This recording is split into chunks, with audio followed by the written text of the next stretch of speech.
And I do like being able to take away the fatigue effect from me or my team. That's probably one of the uses for laying on hands that I do like. Last level of Paladin, another smite, and now AoE channeling. Remember, in case you didn't watch all the other video, this is not a channel proper. So if you find gear or spells or anything that says, oh, you can get more channel positive energy, you don't. It doesn't work, because this is coming from your lay on hands. You can get extra lay on hands ability, which we've done, so go with that one. But that's what you would be looking for. Notice here, doing really nice for Arcana, man, and this use magic device is crap, but when we buff that charisma with gear, this is going to be really, really nice still. Now, what are we grabbing at the end here? Well, you've yet to get improved critical for your scimitar, right? I think that's a solid choice, don't you? Having a high crit range, and you may say, well, can't we have our weapon be keen just by buffing it? Sure. Do you want to waste a point of magic on that?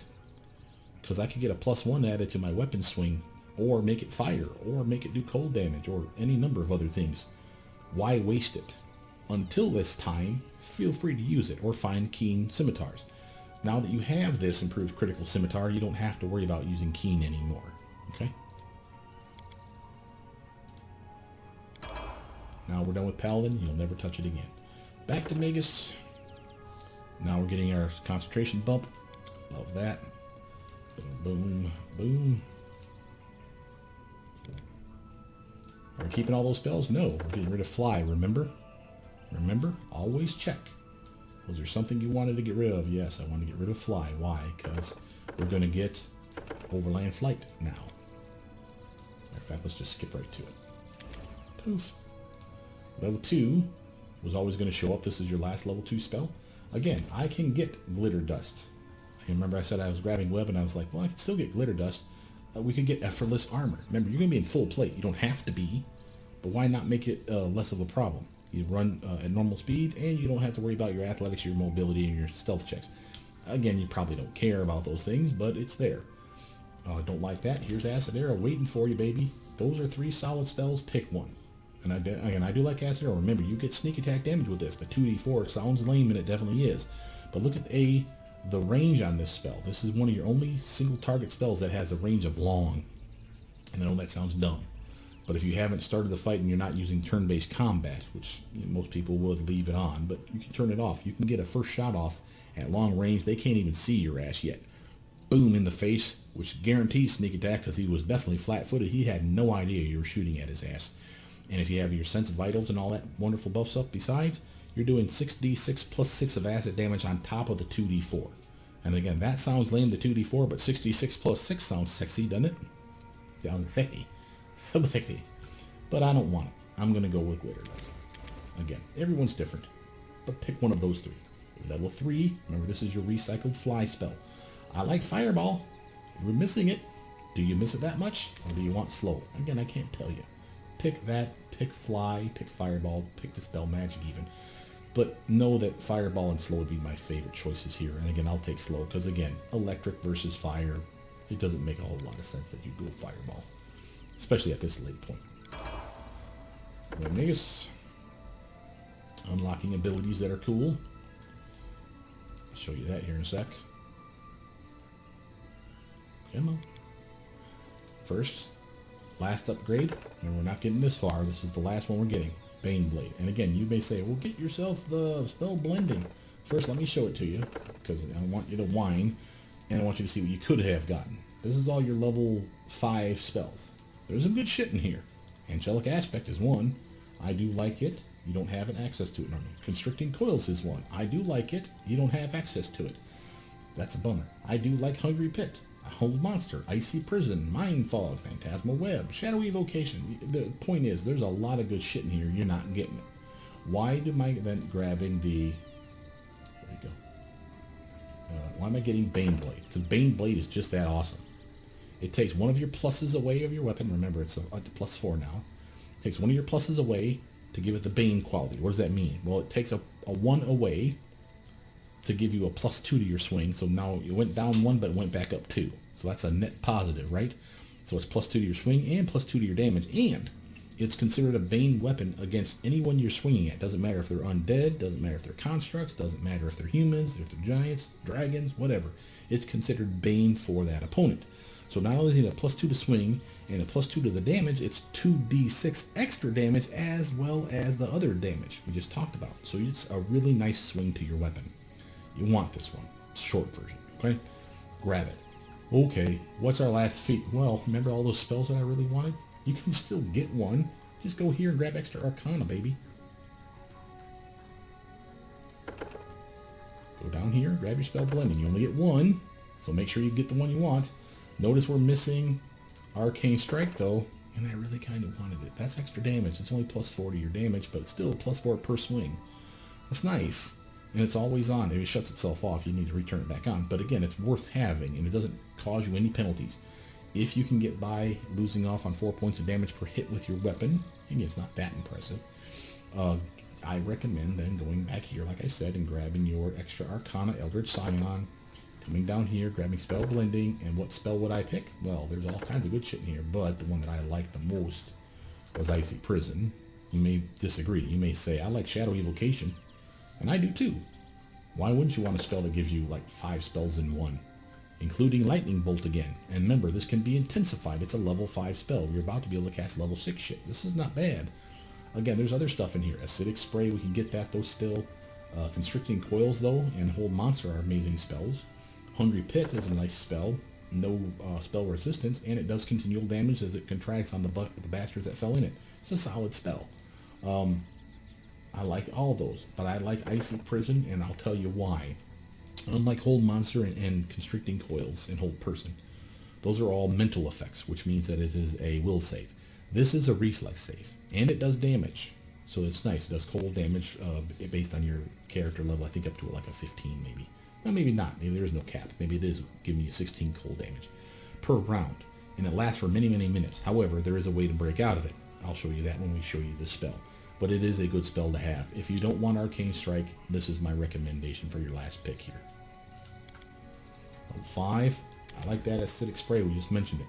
Now you may say, what about Fire Snake or Vampiric Shadow Shield? Let's talk about both those.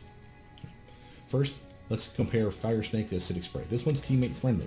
You don't have to worry about hitting the team, even though it shows you a little blue pip here. If you read it, it says it will not hurt the team. Only affects enemies. Straight line, it will zigzag, basically, hence the name, into the bad guys. It doesn't do that.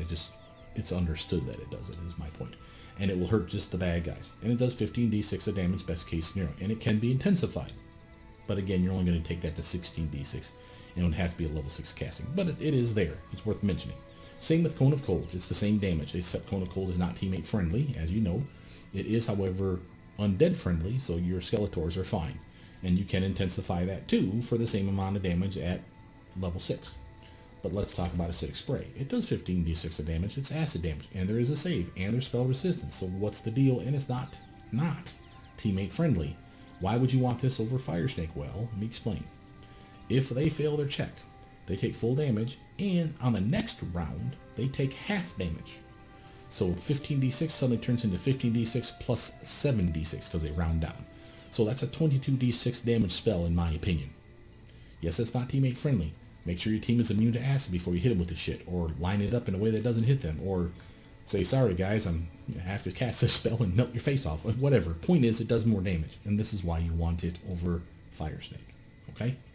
Now, again, why not Vampiric Shadow Shield? This is nice. It's 1d6 of damage to the bad guy that hits you in the face, up to another plus 15 damage based on caster level, which again, you're at, no problem there.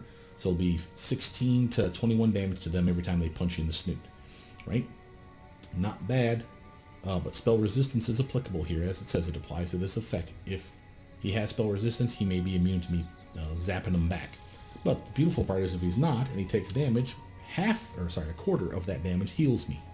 Sounds great. Why wouldn't you want this? Well, it relies on them hurting me. I don't want them to hurt me. That's kind of the freaking point. So why have a reflexive spell that literally is like, punch me in the face, you may kill me, but hey, how'd you like that? 5 points of damage, you son of a bitch. Ha ha ha. No, fuck that. I'd rather not be hit. So I would rather kill things faster or rely on buffs. This is not a buff. This is a stopgap solution to a real bad problem. This is not something that you're going to want to have compared to something that dishes out uber damage. To me. Notice we get incorporeal form. This is another thing we get for our undead bloodline that we didn't get in the other build. It's once a day use, but you can use it for a number of rounds equal to your Magus level. So 16, best case scenario for you, so 16 rounds. That's not bad. And what does it do? Basically makes you incorporeal. Notice what it does, just like when we talked about our ghost blade weapon, but in reverse. Now in your case, you are the ghost. This is what being incorporeal means. You take no damage from non-magic weapons. You only take half damage from anything that isn't considered ghost, holy, divine, or force damage, which there's very few weapons out there that fall into this category. So if you fall into a bad way, there's a bunch of bad guys and they're mugging your ass, especially if you're solo. This is your thing. You click that shit and let that run for the full duration because you have no choice. And you got 16 rounds, baby. If you can't kill anything or will them down to the point where you can survive what survives after this wears off of you, I can't help you. But this is an amazing oh shit button is the way I look at it, okay? And it is amazing. It really is. I almost routinely forget I have it because the build is usually so solid I don't need it. And I know that's bragging. But remember, put it in your tray. Remember what it does, because if you really get to that spot where you're like, Jesus, I just can't beat this area. They're just clobbering me. Those trolls are just mean, or whatever it is that's kicking your ass.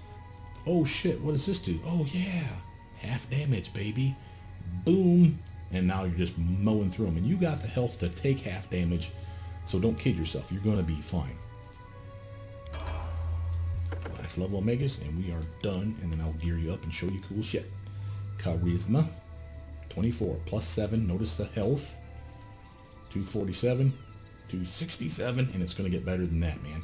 Notice your saves are plus 7, and plus 7 thanks to divine grace. Notice that your undead is at 6 still, just like always. It will catch up after we level, but that's going to be the best, is plus 7 for you. You can't get it any higher, but still fine. We got a nice set of skills here. Arcana's looking fucking sweet. Perception's alright. It's not amazing. I would have loved it to have been 25, but 21's good enough. We got a nice, massive persuasion for running our kingdom. And again, we're not really capitalizing on it for the counter against smash, intimidating prowess, blah, blah, blah. But I still like making sure checks work, especially as the face of the team. You're the guy, or in this case, gal, that is the one that the bad guys usually talk to. So having the persuasion check come through you, being a charisma-based caster, if I was the bard, I would insist on being the persuasion check guy. The same principle. And use magic device, finish with a solid 15. It'll go better once we get your gear and spells on top of it besides that. So you're going to be well into the 20s. It'll be low 20s, but still solid enough that you can cast cleric and wizard and druid and paladin spells that you didn't, or not paladin, sorry. Cleric and druid and wizard and, I don't know, ranger spells that you didn't have access to before. From scrolls, from wands. Use magic device will be more than enough with all the buffs that we're going to give you. Okay. Level 4, last picks. This is important. Pay attention. What do you got left? You got nice damage, you got buffs, you got pets, you got buffs some more. You got all kinds of good shit. What's left? Well, if you don't have this version of the game, you don't have Wall of Fire. My mods give me it. It's an amazing spell, but you are susceptible to it, so don't fucking walk into that shit. Don't like that. I like Shout.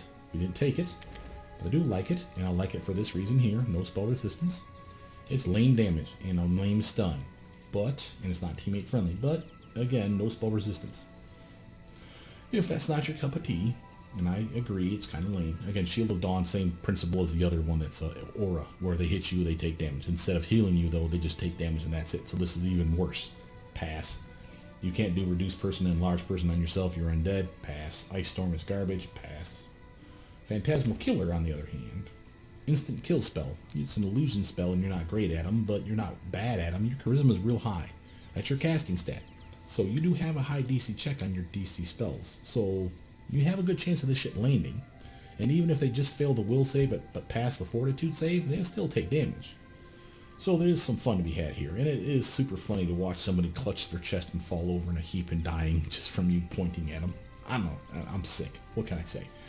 I would recommend, though, for you, since we didn't get Fireball, Controlled Fireball. And this is teammate friendly and Undead you friendly. Remember, you could burn from this shit, but not this one.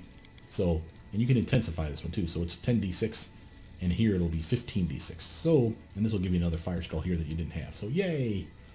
Last picks. There's your Chain Lightning. You know you wanted it. Better grab it now. And now, other stuff, I can't tell you what to grab. I'll tell you what I'm getting, but it's on you. Acid Fog is decent. disintegrate this decent. It's not going to be amazing. Remember, it's not going to be 40 d6 because you're not level 20. You're 16. So it'll be 32 d6, best case scenario. Still solid beam, and it is a raised spell. Medium range, no less, not bad. But if they make the save, they still take 5d6 of damage. And again, sneak attack damage is applicable to either of these attacks. So 5d6 plus your 6d6 plus 6 means it's still doing 11d6 plus 6 of damage, even if they make their check. That's not bad. But I appreciate the higher number better, but pass. Hellfire Ray, you might think, is the way to go here. And again, you will be 15th level or higher, which means you will get 2 of the 3 beams. It's not impressive to me. I missed the 3rd. But both of those beams can sneak attack. And those both beams do 15d6 of damage each anyway. So it's 15d6 plus 6d6 for sneak attack. And then another beam hits for 15d6 plus 6d6 of sneak attack. It's still solid damage. It's totally worth taking. I'm not doing it. But you could convince me that's worth taking. Sirocco is another amazing one. That's one of my favorites. I'm not taking it. It kills me not to take it, but I do love it. Transformation is a decent one. This is the one that gets you your fighter levels all the way up to level 20. So you get a BAB of 20. Well, your BAB is going to be 16 right now. And the reason we normally take this is not to get our BAB to 20, it's to get the extra attack. Getting to 20 was just gravy on top. 16 is enough to get the extra attack, so you already have 4 attacks. So this is really only giving you a little bonus to your swing, and it gives you some bonus to your fortitude saves too. Don't kid yourself, but you can't cast spells in this form. So you can take it if you wanted.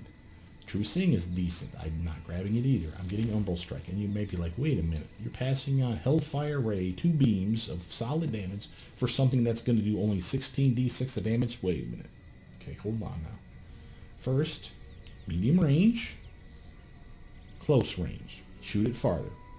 And that's not that impressive, I'll grant you. Fortitude save, no save at all. Again, that's not helping. It is at least a necromancy spell, so I will give you that, or give me that part, I should say. There's still spell resistance. This one has spell resistance, I'm sure, too. Yeah, so there is that. But notice this part here first. It ignores concealment. Not total concealment. Concealment, what does that mean? Blur. 20% concealment. 20% chance to miss them. Doesn't impact the spell. You're going to hit them if you hit them anyway. That's nice. I like that. I like the damage, and I like the damage being cold and half negative energy. 2 different damage types. This one does 2 different damage types. It does Unholy, I think, and Fire, but whatever. Point is, yeah, Unholy. But again, I like this. I like this one too. And I like that it's a necromancy spell, and I like the range, and notice the duration. Why is there a duration? This is instantaneous, so is the damage. Keep reading. If you hit with them, and they make their save, they take half damage, and the effect doesn't work. But if they fail the save, they take full damage, the 16d6 of damage, and the sneak attack damage, of course, too. And then they're blind for the duration of the spell, which in your case is 16 rounds. By then, you could have killed them, I'm sure. What does blind do? It's the equivalent of making me and my team now all invisible. Because you can't see us, right? Unless they have some way to sense invisible. And I don't mean see invisible, because he can't see shit. He's blind. So everyone of my team, including me, is at 50% chance to be missed by this son of a bitch. That's why I like this one. And I know this is a poor reason to pick it, but I thought it was cool. And again, it's necromancy, and how can you not be a necromancy undead son of a bitch and not have Umbral Strike? You know what I mean? Work with me here, man. I like it, and I think it's cool. And thematically, I love it, and it looks badass, too. Now, let's talk here. First, I'm going to rest just to get us our spells and stuff back. Poof. Now we're almost at 2 hours, Jesus. Don't feel bad, I was at 3 hours earlier when I recorded this once before. So we're doing actually okay. Items and equipment. Go here, highlight everything. Get rid of notes and get rid of keys. You don't need those things. We are going to grab an elixir of inconceivable transmutations of body and soul, and also mind. Bam. We're going to grab a belt of physical perfection +8. This is not the belt you're going to use. I want to show you something. This is the one that I want right now. Then I'm going to get a hat. Hat of mental perfection +8. Bang. That one you definitely. From there, I'm going to want armor. So you probably want a full plate. Just type in plate. Search. Get rid of all those things. Yep. Here's your plate. Some of this is plate mail, some of this is full plate, some of this is breastplate. Some of it just has plate in it because it came from the plates of an animal. The dragon scale plate is full plate. There's some good stuff in here. I don't particularly care. The one that sticks out to me, though, for you is one called Onslaught. Right here. I'll grab it. And I'm going to grab bone mail just because it's weird that it's in this list because it's not plate mail, it's scale mail. But it's metal plates there of bone. And it looks badass. That's why I want to show it to you. And it's a good one as you level up to grab. We're also going to grab scimitars. Right? That's going to be a weapon of choice. So weapon. We're looking at scimitars. Divine Intervention. I'll get all the main ones. Divine Intervention. Thundering Claw of the Bear God. Slicer. Jolt. Thundercrack. Blade of the Merciful. And there's another one in here too that I'm missing because it's called a Cutlass. Just to show it to you. And it's good. Faithful Companion. That's good enough for now. Your character. Let's start equipping you some stuff. So first off, let's get rid of that. Notice, by the way, I'll show you to you. Your power attack is now missing. You do not have power attack because we took off your belt. Okay. So I did grab power attack, didn't I? Thought I did. Yeah. So it's not working because you don't have a strength high enough. So you have to give yourself something back. That's what the belt was for. The belt of physical perfection plus 8. 8, and wasted 8 because you have no con. That's why I say you're not going to use this one. I just want to show it to you because this is the typical. Notice the high strength, the high dex, and again you will have your power attack back. See that? So again, make sure you have strength of 14 or 13, excuse me, or higher if you're grabbing power attack. And it's still a good choice. Like I said, I just hate being reliant on gear. Everybody's weird about this one. Notice weapon. I'm going to get rid of the lame scimitar and give you some of the good ones. Merciful sounds like fun. Looks like awesome sauce. Gonna grab me a divine intervention. I want tits. It's already on fire and it's holy and it's +4. And you can cast divine power on yourself. Awesome. Faithful Companion. This is the Cutlass. It's a +4 pirate cutlass, but it is a scimitar if you read all the way at the top there. +2 insight bonus on attack rolls when the target's flat-footed and flanked targets as well. So if you're sneak attacking, you got a +2 to your swing already because of this now. And if it's flanking, which again sets up sneak attack, you get another +2 to your, or not another, you get also +2 to your swing. So either way you set up the sneak attack, you're getting +6 to your swing, not +4. That's not bad. It's not great, but it's worth mentioning. Jolt. Runic Mage Blade on a electric beam. Look at that awesome little electric, and you're all about the electric, so I thought you'd dig that. We even have Slicer. This is just a +2 Runic Mage Blade, so it's kind of lame. Kick that to the curb for the time being because there's a better one waiting for you here called Thundercrack. It is the big brother version of Jolt, in my opinion. It's +5 Runic Mage Blade Shock and Agile. Now, this doesn't matter for you. The Agile means you would be adding your Dexterity modifier to the damage. Remember, we have the Dervish Dance. Na, na, na, na, na, poke, poke, poke. So again, you get your strength taken away and your dex, if it's higher, for your attack and your damage, which we proved that earlier. So again, you're getting a +7 right now, not a +5. And it didn't matter that it was agile. But this was how you knew that these were the old weapon finessable weapons. They never took away the agile component. You see that? So again, that's weird, but it's what it is. But this is a solid one. And again, there's others besides. We even got the Thundering Claw of the Bear. This one's weird as hell. It's got a lot to talk about. I'm not going to show it to you, but it's another one, and it is pretty badass. Now, gear and armor and stuff. Let's give you not the Onslaught. Let's just give you bone mail for now. This is just medium armor. It looks awesome. Made of ribs and bones of your fallen enemies. As an undead son of a bitch, I thought you'd appreciate this for a couple reasons. One, it's scale mail. It's got a decent armor class to it. You can use a lot of that dexterity. Not all of it, but a decent amount of it while wearing it. So again, you see we're down to 13 here, not 17. It's because of the armor. Notice it's DR5/bludgeoning. Remember your layers? We got DR10/magic. We got DR10/adamantine if we cast stone skin on ourselves. And now you have DR5/bludgeoning. So at the very minimum, as long as it's not a bludgeoning weapon, you're absorbing 5 damage. Better than that could be 10 if it's not adamantine or if it's not magic. So at the very least, this helps. And better than that, remember you are susceptible to cold. We picked that as a penalty earlier. Now you're straight up immune.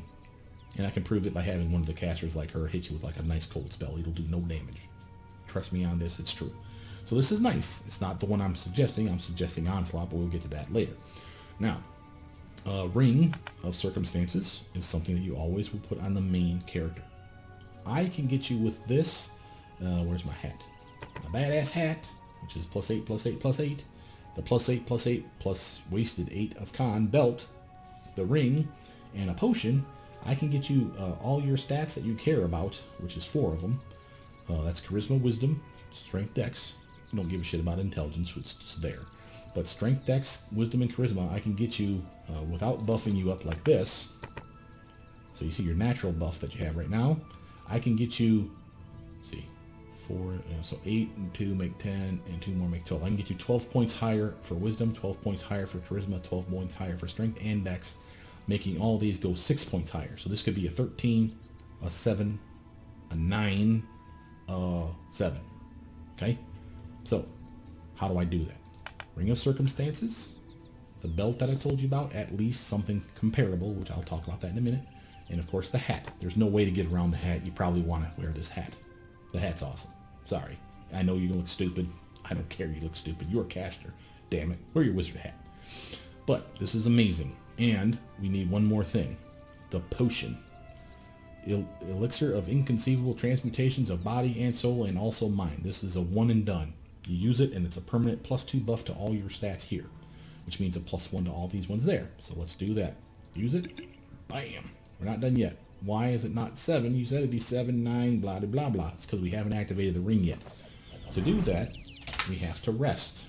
So, come here, force a rest, like that, just so I can demonstrate it to you. Now notice here, they're all ready to use. You can only click 4. Look at the list. Extra armor, charisma, that's the one we wanted. Con, don't need it. Dex, yes please. Intelligence, don't care. Speed, saving throws, +1, yeah. How about skills bonus, +2 to all your skills? Yeah. DC check. That one's worth it.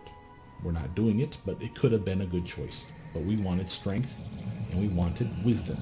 Because again, you're a paladin, right? So again, we got the 4 stats we care about. Strength, dex, wisdom, charisma. +2 for all of them. How do I know it's +2? Look at your character. See the strength? 2 inherent coming from the potion, permanently. It's always on your character now. 2 coming from the circumstance, that's from the ring. So that's why it stacks. 8 from the belt or something similar. Again, I'll show you that in a minute. Same with these ones down here, the wisdom and charisma. That's coming from the hat in this case. But again, that's how I managed to finish you off. That's a lot of spells a day, a lot of health, a shit ton of goddamn saves. Remember, you got 13, 13, and 13 thanks to that 13 right there, baby. And being a paladin, 2 levels in at minimum. And yes, you don't get a 13 for the undead creature. 7. Remember, I told you to be stuck at 7. There's nothing we can do about that. It's okay. It's still 7 more. And you're into the solid categories of saves now. And again, you got this shit as you were leveling up, not at the very end of the game. So you're doing fine, is my point. You are a very, very tough cookie. That's why I say you can totally muster a solid build here for soloing. And I know it sounds weird, but I think you can do it. I would do it probably at level 3 on. Take the team when you have to take the team. Obviously, you know, they always whine, I want to go see the Dwarven Temple. Fine, let's go. Take him with you, just the morons that have to go. Show them the shit. There you go. Get the fuck off my team. And then go back to soloing would be my advice to you. Now, back to our talk about gear. We're not done yet, for one, and also notice that this would not be the armor I would recommend. Remember, we got the full plate for a fucking reason. Why? Because of this one. This is a gift from one of your artisans. It is literally the best armor I think I could give you. +8 to strength. Now, I got +8 strength right there. Yeah, but we're going to take that away.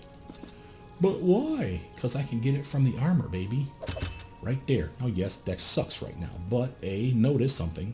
We can only have max Dex 3 anyway, so this +5 is still wasted. You're only getting 3. But that helps for our swing. That helps for our other stuff. Why wouldn't you want this, brother? You know, we're going to get it back. Don't worry. Okay, trust me on this. We're going to get you your Dex back. I know a way to do it. But I love this armor. Solid armor. That's a 14 armor class for wearing this shit. And it's mithril. And it's +8 to strength. And it gives you a +20 to your ground speed. See the +20 there? You're fucking just bipping all over the fucking place. And if you cast that effortless armor spell on you, we didn't take it, but you can get a scroll or a wand of that shit. You can take that penalty of -2 away, or -10 away, so you can be back up to running around as a 50 ground speed. You're like a goddamn juggernaut, no less, and that's the way I think of this character with this on. Then, we wanted to show you other stuff. So we got our ring on. What other ring could you wear? Look at this one. Dragonfly ring. +8 dexterity. Told you I'd get it back. Look at what else it gives you, though. You can cast Cleanse, that's a healing spell, at 9th level cleric. And I think this will actually heal you. Even though you're undead, I don't think it hurts you. And you definitely can cast it on the other teammates. And you need that like twice a day, or 3 times a day, excuse me, as a 9th level cleric. And remember, you're a paladin, kind of. Why not heal the team a little bit? And this is Cleanse. This is literally not just heal. It's like heal and remove a variety of effects like poisons and diseases and blah, blah, blah. So this is more to it than just that. But it's an amazing ring. And it's not one I normally use. Here's a chance to use it. Okay, well, what about over here? Maybe I don't want this armor. Okay, there's another armor, but look at this. Star Soldier's Gauntlets, that's +8 to strength, baby, and I'm still at 8 strength. Okay, here's your 8 strength still. 4d6 beam attack, that's Scorching Ray for free at every round. Now, I don't think you get to cast this and attack. We'll prove it to ourselves. But this allows me to get my armor slot back and grab something else. Get back to my bone mail, baby, or whatever you grab. But again, until you find Onslaught, or until he gifts it to you, I mean, you have options, is my point. And I like this. You are a Ray caster. Why wouldn't you want free Ray spells at every opportunity? Beam, beam, beam, a 4d6 of damage apiece, plus sneak attack damage is still applicable here. So this is a solid fuck you to the bad guy. And because it's still a Ray spell, at point blank range, normally you would provoke an attack of opportunity. Remember, you're point blank master, baby, with those Ray spells, and I think that qualifies for here. That's awesome, and that gives you your belt slot back, because we got ring for dexterity, gloves for strength. We don't need con, so what can we put here? Well, let's take a look, shall we? We got a belt of stone skin. Okay, that's kind of generic, fine. We have, how about the devil sax? That's a dex con bonus and immunity to poison. You don't need dex anymore. You don't need con, and you're definitely immune to poison. But if you wanted to get rid of the ring, say, and put something else there, again, I wouldn't argue. Feel free to put that in there. There's another belt here that's just for dexterity. It's called the Sash of Slash, which I did not grab, but you could have. And it's like +6 or +8 to dexterity. Again, you could get rid of the ring, put something else there, and it gives you DR5 slash, literally, like slashing weapons penetrate the protection. But remember, you had the bone mail that protects you from everything except for bludgeoning. With that sash on, it would protect you against all physical damage except for slashing. Again, layers of protection. Either way you go, you're going to have a DR5 minimum if you went that route. I'm not suggesting it. What am I suggesting then? See this belt? Greater belt of perfect components. This is for casters. You're a caster. You really are. You got level 1 through 6 spells, baby, and this one will give you level 1, 2, and 3 spells are all by default now. Empowered, that's 50% more of whatever more is. Damage probably, but not just damage. Think of your Ray of Enfeeblement. It doesn't do damage, but it did a range of strength penalty, right? It could be 50% more of that. Remember, we hit them for like 1d6 plus 5, whatever that number was. That's how much strength they lost. Wouldn't you like to lower it by 50% more? I know I would. Bam. Always there. You don't even have to cast anything. Well, you have to cast a spell, but you don't have to click anything. You don't have to activate a rod. It's always an empowered and extended spell if either is applicable. That works for our snowball spell. Let's think about what I just said. You have a snowball spell that can do 10d6 of damage thanks to Intensified, right?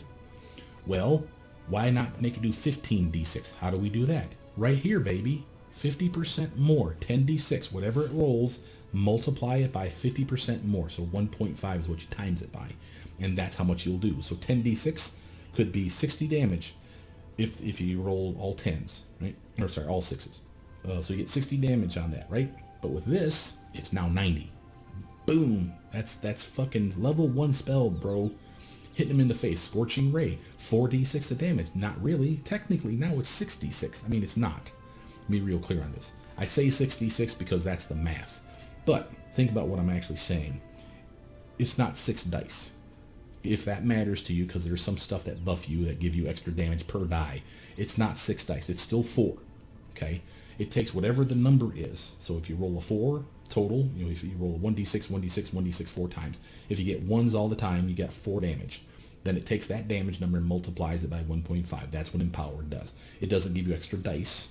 It gives you extra damage or extra whatever. Like this even works on like mirror image, because there's a limited number of images that go around you. If you roll poorly, especially at the lower levels, you could get less than 8. 8's the maximum. This pretty much guarantees you're going to get that maximum every time. Just saying. So there's other reasons to use this that are not damage based. And same with the extend. All our buffs, many of them are level 1, 2, or 3. Now they're all extended, baby, for free. That's fucking tits, right? And this is a belt I don't normally use. Why? Because I usually use the awesome belt of 8, 8, and 8. I don't need 8, 8, and 8 anymore. I have ways around it, whether it's using the onslaught armor or the gloves here and the ring. If I don't use these gloves, I'm using the onslaught armor and I want my ring slot back. There's gloves that give you high dexterity. It's not plus 8, but it's plus 6. It's good enough for me. I mean, it's only 1 lower as far as this bonus. Instead of plus 9, it's plus 8. I could care less because the ring is probably tits and I want that ring.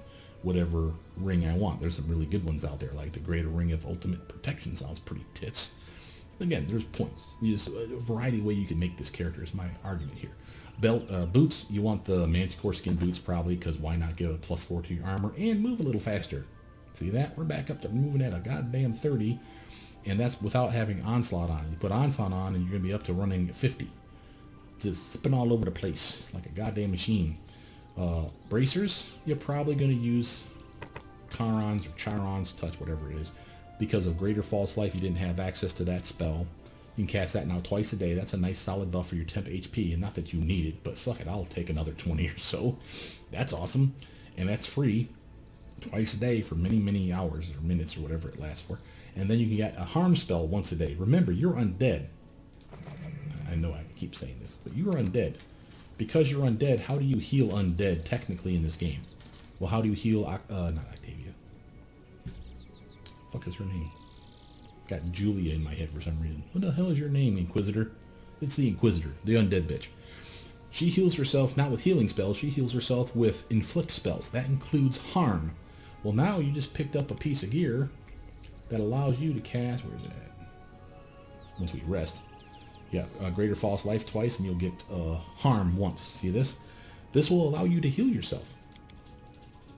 Hope so.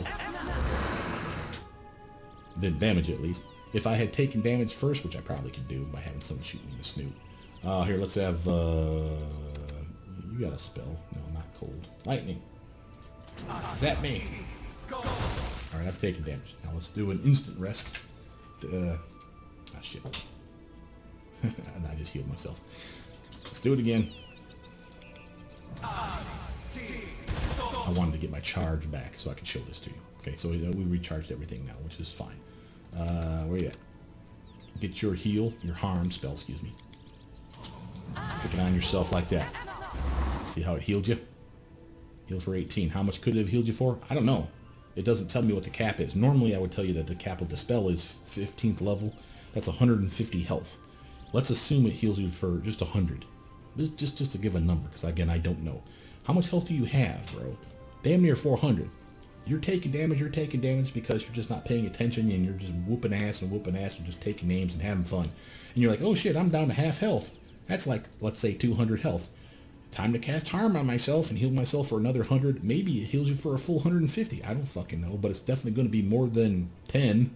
And it heals you a decent clip and you go whoop, right the fuck back up. Back to swinging. You see how much fun you're going to have with this build? And again, we're not done yet. We have Meta Magic Rod still to talk about. We still haven't talked about cloaks and necklaces. Necklaces, but first, if you wanted extra damage, this is the one to go with. Amulet of 4 elements. Any fire, cold, acid, or electric spell that you do does 1 more point of damage per die. So take your Shocking Grasp, your 10d6. With this on, we'll do 10d6 plus 10. But it won't. Remember, you got this. It'll do 10d6 plus 10, whatever that number is, and then multiply it by 1.5. So even if you rolled all ones, that 10d6 could be 10 plus 10 more from this necklace. 20 is minimum, but it's not minimum because we have 50% more of the 20. So the minimum now for that spell is 30 damage.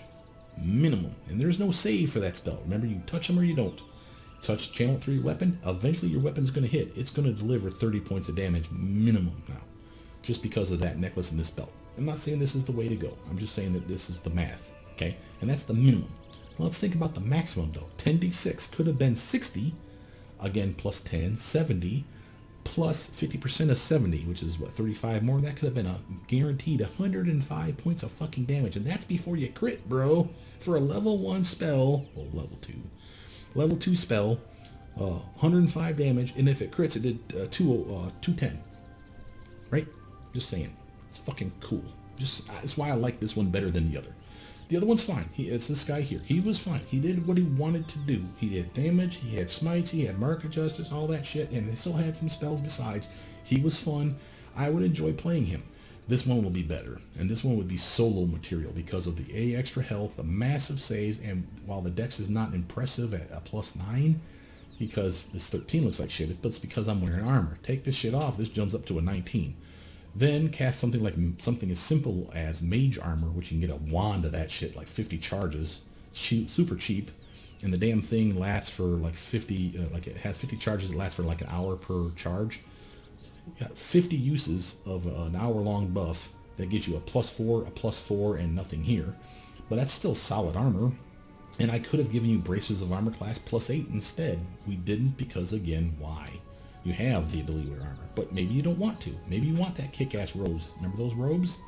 Ambrosial attire of Arcane Annihilation. Look at these ones. These ones is made for this build. So let's actually pretend that this is the build that you would want. Armor's looking good, right? 31, 22, 19, and that's before you cast shield spell, before you cast blur, displacement, or greater invis, or any of that other shit, right? And look at what you got bang for your buck. Not only do you get the +1 damage for those 4 elements, right, we talked about over here, you get the same damage from this fucker. See that? And your ray spells, the one that you capitalize on, your point blank master of, you get a +4 to your swing with this robe on. And wait, two more things. One, not only do you do fire, acid, cold, and electric extra damage with this robe, you also do extra force damage per die. Well, okay, the only force damage spell you have right now is magic missile. So it's only 1 more extra point of damage per missile, but you shoot 5 missiles at a whack, so that's a little extra 5 damage. It's not impressive, okay. If you had grab, we didn't, but if you had grab that battering blast spell, remember that's a ray spell, those balls in the face, I said you could only get 3 of them. 5d6 of damage each. That's force damage. So with this robe, that could have been 5d6 plus 5. If you had intensified it, you'd still only get 3 balls, but they would be 7d6 of damage plus 7. Then, wait, that's times 3. Then you get 6d6 plus 6 of sneak attack damage per ball if we set it up the right way. So what would that equal? It would be the equivalent of saying 13d6 of force damage plus 13. Maybe even more than that. I might have my math off on that a little because I don't know how sneak attack works with this robe. But minimum 13d6 plus 13 per ball to the face, and you can shoot 3 at a time in 1 combat round. So one guy, it always has to be the same guy, could take to the face 39 d6 of damage from a level 3 spell from you. Well, level 4 because you intensified it, whatever. Level 4 spell from you, 39 d6 of damage plus 39 damage because of the extra bonuses on top. That sounds pretty fucking cool to me, man. And again, you got good armor. This isn't amazing, but again, we haven't cast shield spell on us. That's another +4 here and here. You can get other things to buff your stuff over here. You need deflection. That's what you're missing. Now, again, on that, maybe you don't want the ray spell. Maybe you want the gloves, and you want to get rid of the ring and put on some actual protection. You see that right there? +5, greater ring of ultimate protection. But I'm missing my dexterity now. What do I get? Go back to your gifts. Rest. Go back to your gifts. You know, look yourself up a glove. Just type in dexterity or something close to that, and you'll see the choices. +2, no. Lightest touch, +6. Winner, winner, chicken dinner. And steady hand is only a +4, I think. But it does give you a true strike, something we didn't get. 3 times a day. Maybe you really need to hit with that ray spell. That's a +20 to your swing 3 times a day. Just saying. I'm not discounting it, but I'm not grabbing it. Let me show you those gloves though. Lightest touch, +6, not +8, so we're not at +9 here, we're at +8. That's still solid. It also gives you bonus to reflexes. See the resistance, sorry, never mind. The ring is covering it, +5. I forgot about the ring. The ring is awesome. You definitely want that ring. But there's other choices. I could have given you, for example, instead of the Dragonfly ring, I could give you the Great Dreamer's Smile. Look at that. +2 to your swing. That includes every attack you have, including your ray spells. Now we're up to a +6 to that ray spell. 4 from here and 2 from this ring. That's an amazing fuck you. And remember, ray spells are all touch attacks. That ignores armor and shield bonuses. So this is an amazing screw you to the bad guys. It's a bonus to all your saves. See the +2? Great Dreamer Smile, luck bonus, luck bonus, luck bonus. That's nice, right? Even more saves, not that you needed it. Then, more damage. Another +2 to your damage, whether we're talking this or ray spells. I haven't yet to test this. But it'd be nice if the damage went to your ray spells too. I'll take an extra 2 points of damage. Fuck it. Then, there's more. Bonus to your skill checks. Wait, there's more. Bonus to spell pen. And wait, there's still more. You're immune to curses now. You weren't immune to curses as an undead. It doesn't work that way. But now you are, and that's pretty cool. And again, you still got a solid dexterity. Notice this also gives you the reflex bonus here. +3, lightest touch. You see that? It wasn't +5. That's what this ring did. 5, 5, and 5. But I'm happy with 2, 2, and 2, and then 3 more here for all the other cool shit that the Great Dreamer Smile gave me. Again, the point is there's a lot of shit you can do with this build. And we have yet to even give you a goddamn cloak. I recommend the Noxious Veil. It's not my favorite, but it's a solid choice. Why? 30 acid resistance just for wearing it, and then you can cast a spell you didn't pick up, Acid Fog, twice a day, and you're immune to the amount of damage it does because of the cloak itself. So you can stand in that shit all day long and watch the bad guys' faces melt off as you're poking them in the face and casting your spells and doing whatever else you do. And you get even more damage with it because, again, this and this. Remember, that's acid damage, bitch. Right there and there. That's a +2 per die. And Acid Fog, I want to say, does 2d6 of acid damage around. So it'd be 2d6 +4 because of this. That's not bad. And that's cool. Don't like that one? There's a better one. I love this build. I can't stress enough how much I love this build. Go to shoulder, and you just want to type in A, because it gives you all of them. Let's see if I can find it for you based on the name. Cloak of Soul Souls. Notice it's a penalty to con. What do you care? You don't have con. Look at this monster. Cloak of Soul Souls. Equip it. And you better know that you want it before you equip it. This is a piece, you find all the pieces, and you have the elf put together for you. So this is a item that you find by finding the pieces and having them crafted. And that's why there's this massive story here. I'm not going to read it to you. You can find it yourself. It's a fun story. Notice it's a penalty to con. You could care less. You're undead. You could have given this to the Inquisitor. Whatever the hell her name is. Jaethel. There it is. You can give this to Jaethel usually, is what I do. But you're undead now, so fuck it. You can wear it. Look what it gives you. +2 caster level. You're level 16, right? Now you're 18 for Necromancy. Or any of your summon spells. You don't got any summons, but you could have picked up one. But your Necromancy spells, now you're at level 18. Keep reading. Also, it gives you +2 to your Necromancy's DC check. You already had 1 from Spell Focus Necromancy. Now you're at +3, baby. That's not bad, right? Keep going. It grants the ability to cast Vampiric Touch. That's a spell that you can cast through your weapon, right? 3 times a day for free, equal to your character level. Not caster level, character level. You're level 20. Vampiric Touch caps out at level 20. So we've actually been subpar for Vampiric Touch this entire time. Now you're back to full strength, at least with these 3 spells. Vampiric Touch can do 20d6 of damage, I want to say. Or no, it says 10d6. 10d6 of damage. Well, let's look. Spell book. Oh, 10d6. Yeah, because it's 1d6 per 2 caster levels. So for you, normally you're level 16. You're getting 8d6, right?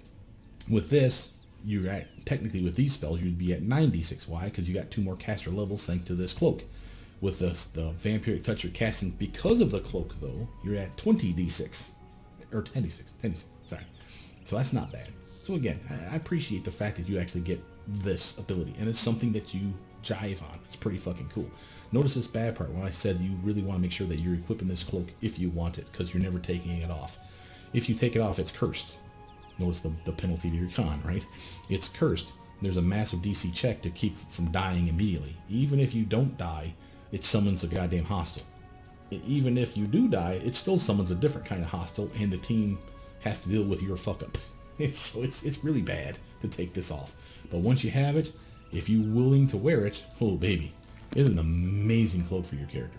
And again, fucking awesome looking, right? Yeah, I thought it looked better than that. My bad. Whatever. Doesn't matter. Other stuff. We're still not done yet. I know, dude. Grandmaster's Rod. Flaming Rod of Vengeance. Rod of Power Source. Whatever the hell that one was. Rod of Undeath. You definitely want that. And Rod of the Fearless. Okay. This is it. I swear. This is the end, and we'll go downstairs and kill some shit. Here's your rods. Make sure to shut them off when you equip them, because the last one you equip always has the toggle on. Okay? Now, I'm going to rest. Well, first I'm going to give you your Paladin spells. Notice you got 4. That's pretty impressive. Mostly because of that high charisma of yours, or wisdom of yours. I recommend that Challenge Evil. I recommend Veil of Positive Energy, Veil of Heaven, another Challenge Evil. Fuck it. That's fine. Good enough. That's just so that you can have some fun against undead or demons or devils and shit like that. That's what those veils were all about. Rest. Is it rest? Now we have all our spells back. Okay. First, let's talk about these. Well, let's go downstairs. We're all rested up. Let's go downstairs. I'm going to show you what she can do for sneak attack for some of your spells. Show you what that you can toe-to-toe with them, and they do not provoke attacks of opportunity for you thanks to your point-blank master. I'll show it to you by having him, who doesn't have that, attack with a snowball spell at point-blank range, and they will hate you for it, and he will get attacked for it. That's why I wanted to show you this, okay, so that it is working as intended. And I also want to show you that the sneak attack potential is there and how much you can expect. So there is that as too, and then there's a couple of little fiddly tricks that we need to discuss, okay? Most of it has to do with those metamagic rods, which again we're about to talk about. Those metamagic rods are adding a lot of bang for your buck. Notice that we're in an area that's clearly diseased or poisoned.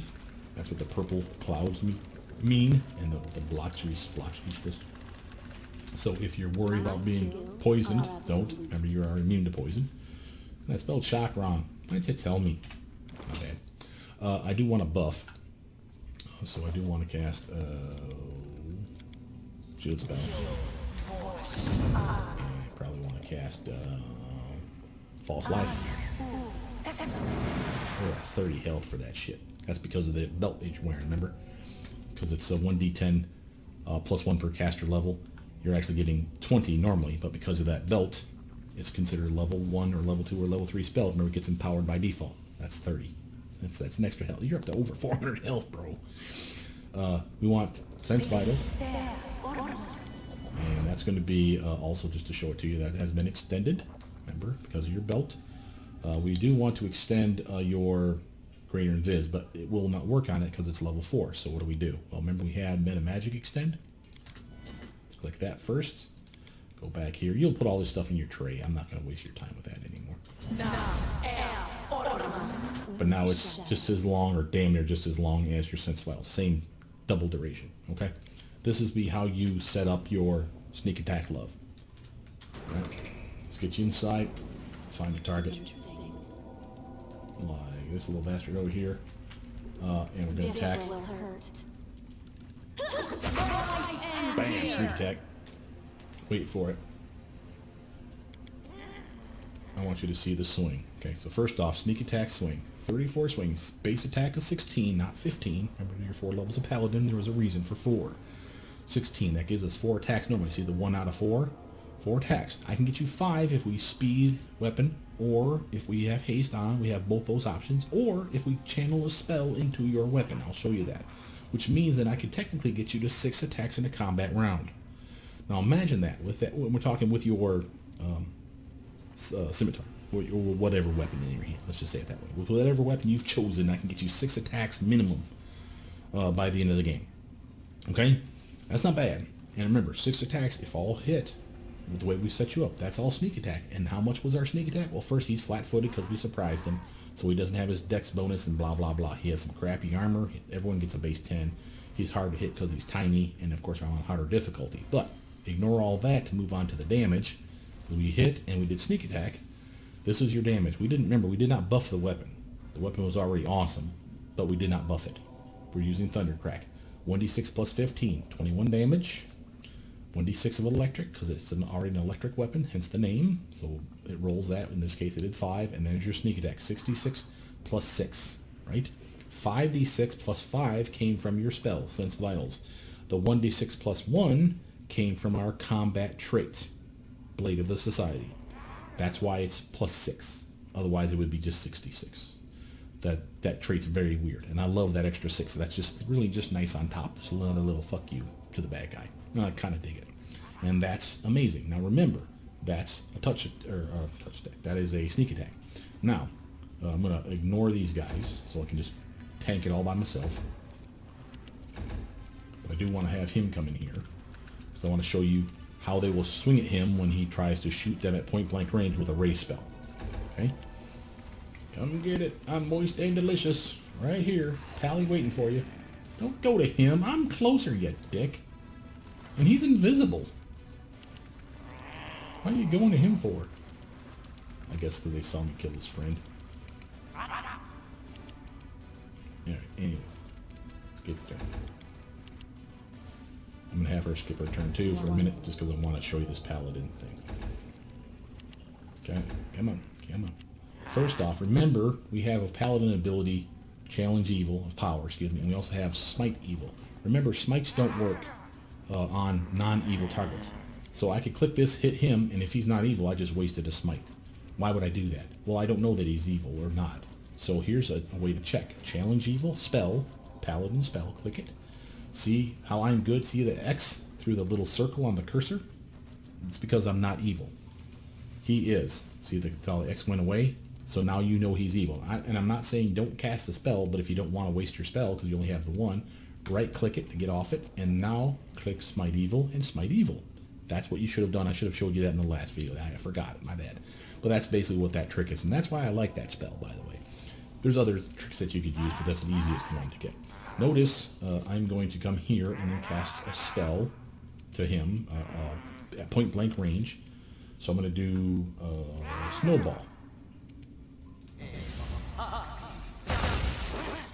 Notice something, wait. Cast Snowball spell, Goblin makes attack of opportunity against Pally, that's him. He missed. Oh, he hit. No, he didn't. He did 2 points of damage. That's what we're trying to avoid. That was what your point blank master was for. He doesn't have it because he's not a fighter, right? You needed 4 levels of fighter to unlock that shit. That's why we did the build the way we did it. I just wanted to be clear on that. Now, let's go back and save before we went in here. I want to show you the gear, because now we're done. We don't have to show you all the other stuff that you could do. You know what ray spells and beam spells and all that other shit does. Nothing fancy about that. What I do want to show you, though, is your rods. Sorry. Grandmaster Rod is a magic gift from an artisan. I recommend you do it. Kiss her ass. Do what you have to do. It involves killing a unicorn or getting a unicorn horn, which you can find. I never found a unicorn. I found the horn in a box. Gave her that. Said, hey, you want this one? Okay. And then she made you this. This is amazing. Look what this does. You activate it. Notice it's 3 times a day. It's just a meta magic rod, but it's better than that. It empowers and maximizes both, which is rare to do all at once. Any spell, level like 1 through 9, any spell. And it also ignores spell resistance and magic immunity. So anybody that's like, I'm immune, you can't hurt me with your spell, son of a bitch, not 3 times a day. And that's maximum and 50% extra of maximum because it's maximized and empowered. Now, I would not use this on like Snowball spell. I would not even use this on Intensified. Well, maybe I would. Intensified Snowball. Let's think about that. An Intensified Snowball spell would do 10d6 of damage. Maximum is 60. But we got that robe on and that necklace on. So that 60 gets another 20. So it's up to 80. Then you empower it. And that would be 50% more. So 80 jumps up to 120. You would be doing 120 damage with a Snowball spell. That's a level 1 spell for you.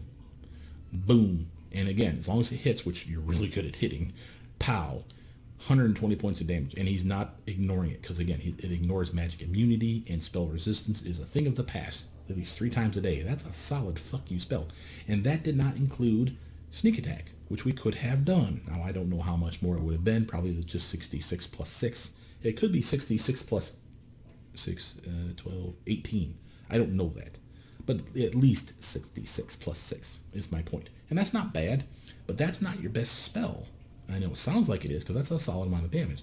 What would be your best spell at that level? Well, not at that level, using this meta magic rod. Probably this little fucker. Think about it. 4d6 of damage 3 times assuming all 3 hit, which probably they will. You got a really good attack bonus.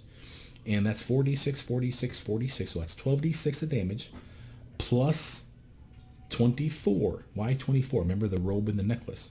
Plus 6 more, or sorry, yeah, 12d6 plus 12 more per each of those items of fire damage because of the 12d6 of dice.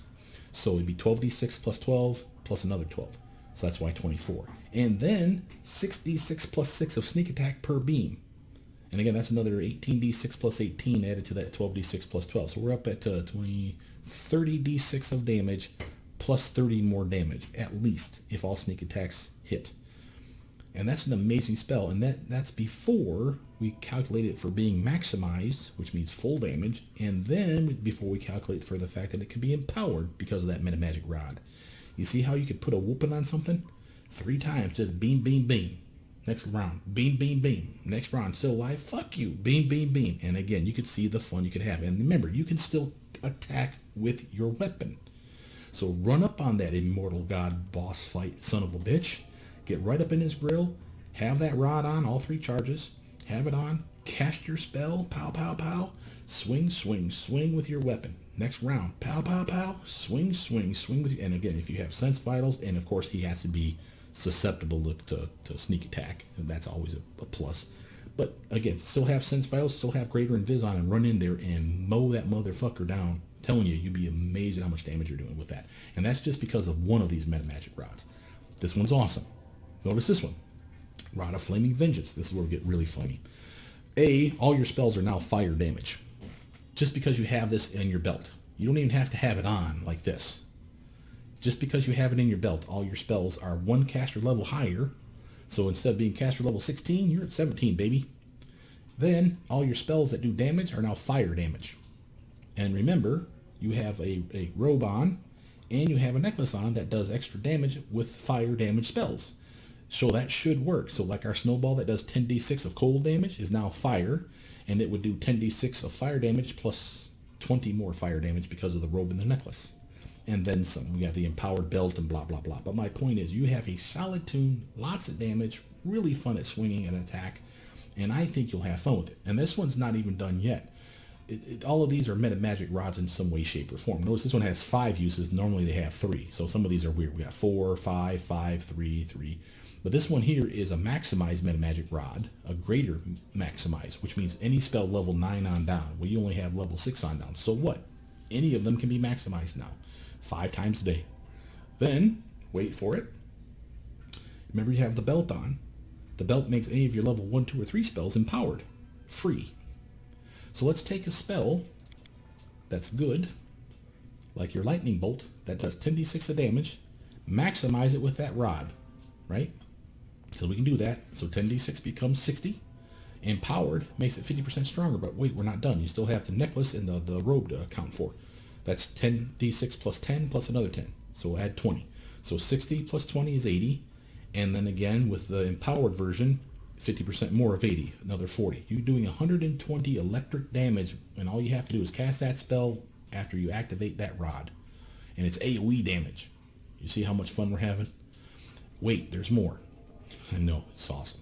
This rod, if you read the tooltip up above, not only does it give you another caster level to all your spells, and that's all your spells, not just your damaging spells. I mean like shield spell, which normally lasts you for 16 minutes. It's now 17 minutes, baby, because you're technically caster level 17 because you have this in your belt. But watch this. +3 to your evocation spell DC check. Remember that? How is your DC check calculated? All spells that do a saving throw have a base of 10 plus your casting stat modifier, which in our case is fucking through the roof because it's charisma, and of course it is 13. So 10 and 13 is already, you had a 23 DC check. Wait, there's more. Then the level of the spell. Is it level 1? That's +1. Is it level 6? It's +6. You get the idea. That's normally it. But then we haven't accounted for spell focus. You have necromancy spell focus. Remember, it's not a necromancy spell. Okay, don't use that one then. But here, maybe it's an evocation spell. Now you got +3. So 10 plus 13 plus 3 plus whatever level that evocation spell is, like lightning bolt, which is level 3. So 10 and 13 is 23 plus a level 3 spell. You're at 26 plus this rod. You're at a 29 DC check for your lightning bolt spell. That's fucking pretty fucking huge, bro. Wait, then there's more. this rod, Power Source. This one is a empowered level 6 spells on down. So every spell you have can be empowered. Remember, your belt empower stuff at level 3, 2, and 1, but not for 4, 5, and 6. So this is useful for those higher level ones. But look at this. Not just that, not 5 times a day. That's important, impressive, but it's not the reason that you care about this rod. Up above, +4 bonus to your Conjuration School spells DC check. Do you have any Conjuration spells? That's a Conjuration spell, and it's a DC check on it. What about, oops, I went past it. What about Grease? That's Conjuration. It's a DC check on it. What about Web? Well, that's Transmutation. But Glitter Dust, that's Conjuration. It's got DC. You get the idea. You do have these spells. Not a shit ton of them, but you do have some fun ones too. How about your Cloud Kill? DC check, Conjuration. Same with your Stinking Cloud. Conjuration, DC check. How about your Acidic Spray? That's Conjuration, and there's a saving throw. That's a DC check, baby. That's amazing now. This is a really good way to make sure these spells land and that they do not save out of it. So +4. Pretty damn baller. Wait, there's more. Rod of Undeath. You're an undead guy. +2 to your Necromancy spells, DC check. You're already at +1 from Spell Focus. Now it's at +3 because of this rod. And all it has to do is be sitting in your belt. And, you love this, you have 4 spells a day that you can extend from level 6 on down. Now remember, your belt extends everything by default, level 1, 2, and 3. So your 4, 5, or 6 spells you can extend is my point. That's not bad. That's a solid screw you to the bad guys. And again, 3 DC check for your Necromancy spells. What were they? Rave Enfeeblement, that's one to cause fear. You're not using it anymore. Nothing in here. That's not, I mean, it's a Necromancy spell. There's no saving throw. That's no save to that one. Same with this one here. Waves of Fatigue, no saving throw, so it doesn't matter. Umbral Strike does. Undeath to Death does. So again, you have a couple at the highest level and like one at the lowest level, really. But again, I'll take it. It's a bonus. We'll appreciate that. And again, this is nice. Then, Rod of the Fearless. And it's not necessary for you because you're a paladin and immune to fear. Until that time, if you get this fucker early, +3 to your saves against fear. And it's considered a quickened metamagic rod, but the lesser one, which means only level 1, 2, or 3 spells. Well, let's show you a quick trick before we round up this 2.5 hour video. We're buffed. We're ready to rock and roll. Let's say we want to go in there and kick him in the face with some sneak attack love. Okay? Let us do... We have the... Let me show it to you. We have the metamagic rod on. I'm going to put it here. Okay? If you find a target, like this guy here, notice we have sneak attack potential. I want to prove it to myself. We got invisible, sense vitals, and of course he's flat-footed. Notice these are ray spells. You're good at those, and they do damage. This one, and if they're undead, that one. So, sneak attack. Wait, I want to show you something. We're not done yet. Get you back to my turn, and I'll show you what I mean. There was a reason I used it on something as simple as a level 0 spell. You're like, why would you waste a quicken attack on that? Well, let's do it again on this prick here. Okay? Well, here, let's actually just get everybody pissed off and on top of me. Okay? I'm going to go like this and waste another round. We're going to get the whole team on this guy and that guy. Okay? Come and get me. I'm moist and delicious. Ignore your turn. Ignore your turn. You don't exist. Ignore your turn. You're awesome. Ignore your turn. You're not here. Okay, now. Someone's got the Bubonic Plague. Now let's go here. So I'm close enough to hit both of these jackasses. Okay, I'm going to do the 5-foot stutter step just to make sure.